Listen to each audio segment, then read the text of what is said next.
एक समय की बात है, नाथन नाम का एक बुद्धिमान लड़का रहता था। वह अपने स्कूली शिक्षा के समय में हमेशा अव्वल आते थे। अब वह कॉलेज में शानदार व्यवहार के साथ पढ़ाई करता है और हर बार अपनी जिंदगी का आनंद लेता है। उसके बहुत सारे दोस्त थे जो कामिनी, ईशान, टॉम, इली और रोमानिया थे। वे सभी अच्छे दोस्त थे। ये 6 अपनी सच्ची दोस्ती के कारण ही कॉलेज में मशहूर थे। आइए एक नजर डालते हैं उनके रिश्ते के किस्सों पर।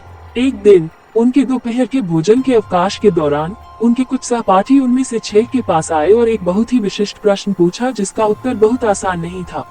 उन्होंने पूछा कि अगर उन्हें कोई स्थिति मिलेगी तो वे किसे पहले पसंद करेंगे, चुनेंगे, आपके माता पिता या दोस्त। वे सभी चिंतन में लग गए। कमाल की बात तो यह थी कि पूरे कॉलेज पर सवाल खड़े हो गए। तो क्या कोई सोच सकता है कि इसका उत्तर क्या हो सकता है? जो कोई भी इसे सुनेगा उसे हमेशा माता पिता को जवाब देना होगा। हैरानी की बात यह है कि उनमें से 6 ने जवाब दिया दोस्तों। अब एक दिन इन 6 ने यात्रा पर जाने की योजना बनाई, इसलिए उन्होंने अपना बैकपैक किया और इसके लिए निकल पड़े। चौंकाने वाली बात यह है कि जिन रास्तों के बीच इतने सारे पत्थर बिखरे हुए थे, वहां निर्माण कार्य चल रहा था। उन्होंने पैदल चलने का निश्चय किया। जाते समय नाथन का पैर फंस गया और वह एक बड़े गड्ढे में गिर गया। उसे बहुत चोट लगी। उस भयानक घटना के बाद उनमें से 5 लोग परेशान हो गए और उसे आनन फानन में अस्पताल ले गए। 1-2 दिनों तक उनका दिमाग खराब रहा, जिसके बाद दुर्भाग्यवश उनकी मृत्यु हो गई।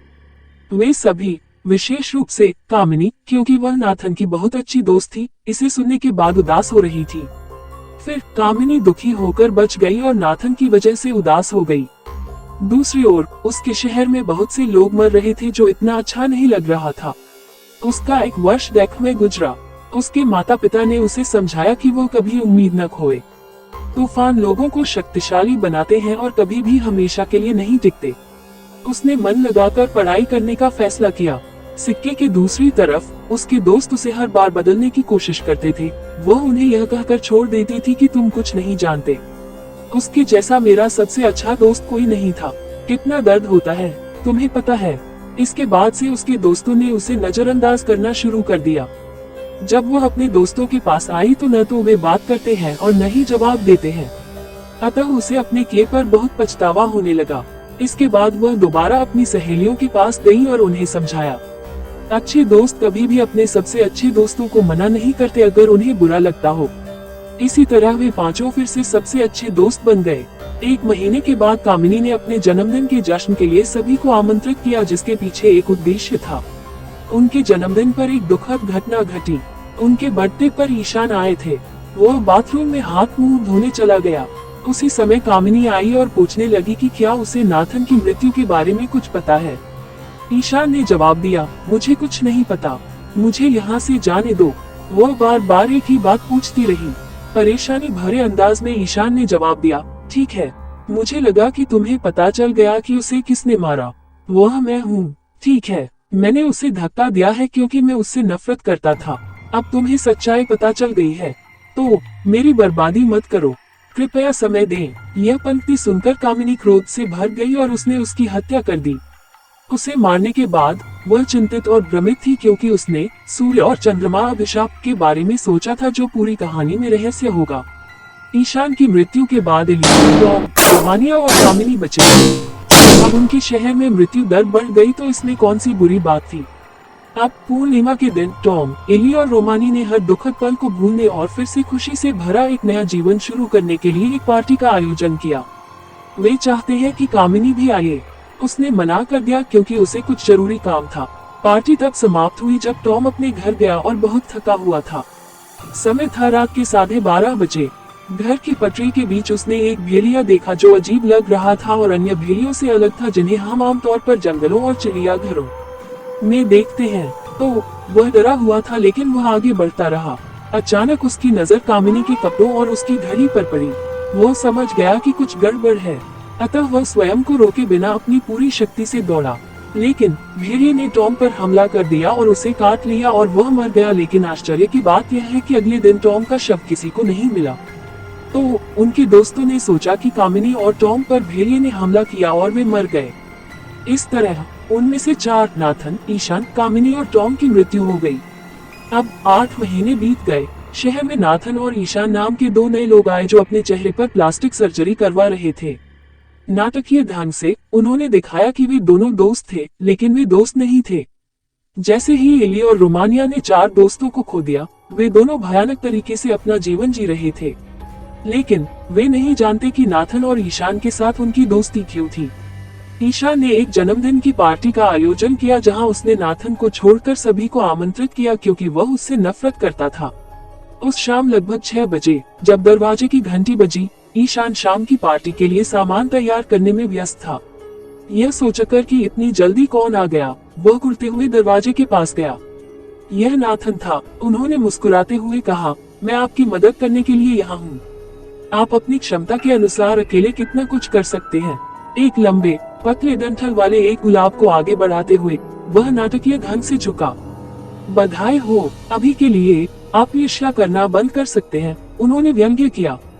ईशान को पता था कि जोरदार सब अपने आप से जानबूझकर नहीं किया गया था, लेकिन इससे उसे परेशानी हुई क्योंकि नाथन को ईशान ने चोट पहुंचाई थी और इसमें एक रहस्य भी था।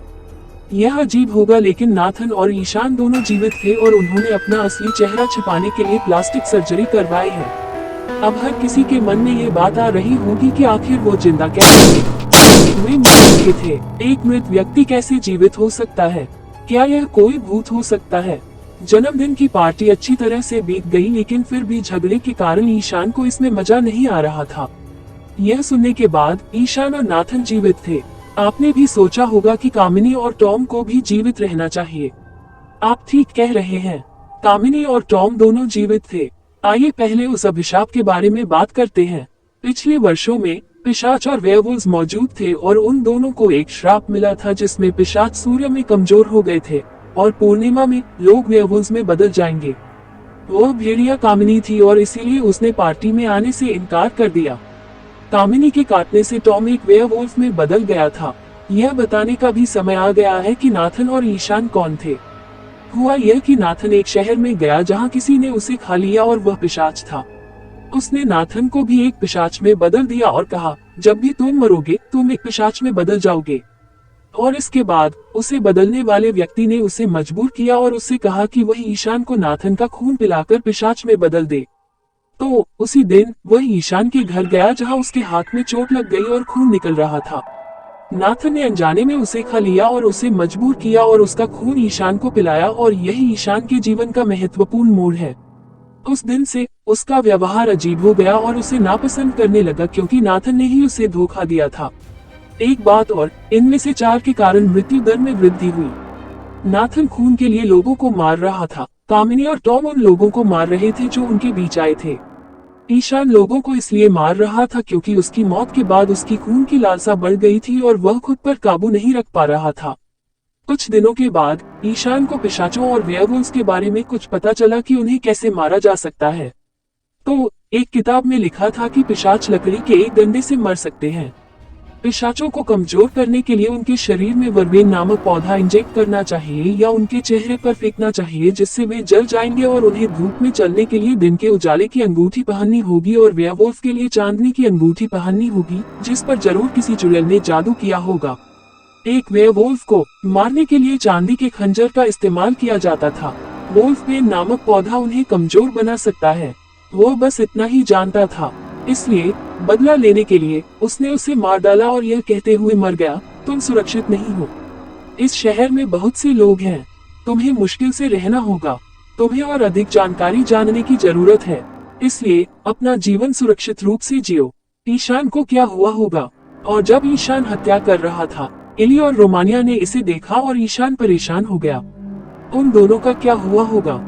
दोस्तों, इसी तरह के नए नए वीडियो देखने के लिए मेरे YouTube चैनल एंटरटेनमेंट अवधि को सब्सक्राइब करें। आपने इस वीडियो में देखा कि किस तरह एक वुल्फ ने सबकी ज़िंदगी तबाह कर दी। दोस्तों, इसी तरह नए नए वीडियो देखने के लिए मेरे YouTube चैनल एंटरटेनमेंट अवधि को सब्सक्राइब करो।